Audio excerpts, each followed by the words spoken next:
equality, and civil rights, which political party comes to mind? The Republicans or the Democrats? Most people would probably say the Democrats, but this answer is incorrect. Since its founding in 1829, the Democratic Party has fought against every major civil rights initiative and has a long history of discrimination. The Democratic Party defended slavery, started the Civil War, opposed Reconstruction, founded the Ku Klux Klan, imposed segregation, perpetrated lynchings, and fought against the Civil Rights Acts of the 1950s and 1960s. In contrast, the Republican Party was founded in 1854 as an anti-slavery party. Its mission was to stop the spread of slavery into the new Western territories with the aim of abolishing it entirely.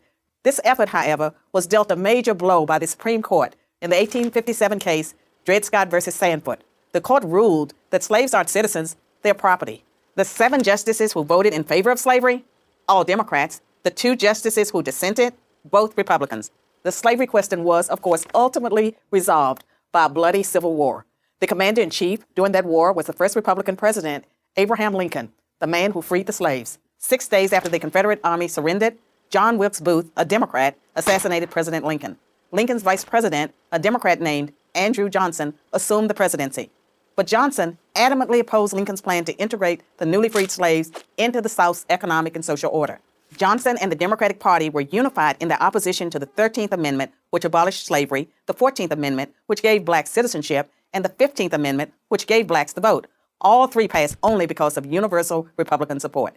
During the era of Reconstruction, federal troops stationed in the South helped secure rights for the newly freed slaves. Hundreds of black men were elected to Southern state legislatures as Republicans, and 22 black Republicans served in the U.S. Congress by 1900. The Democrats did not elect a black man to Congress until 1935.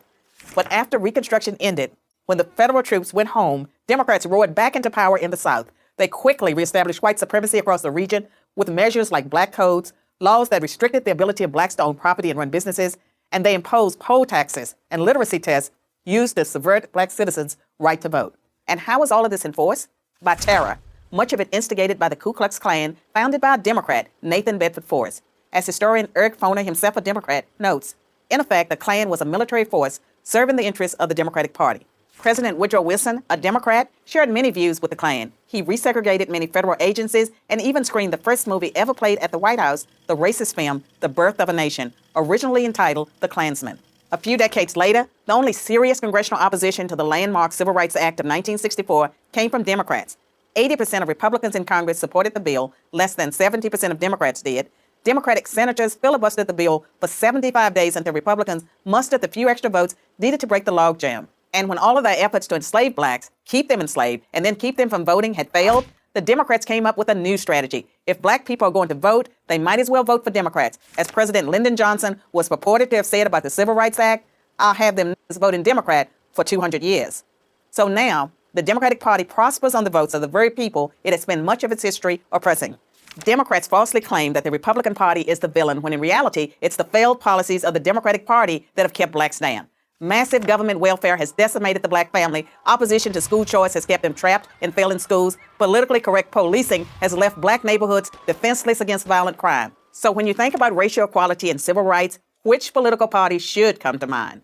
I'm Carol Swain, professor of political science and law at Vanderbilt University for Prager University.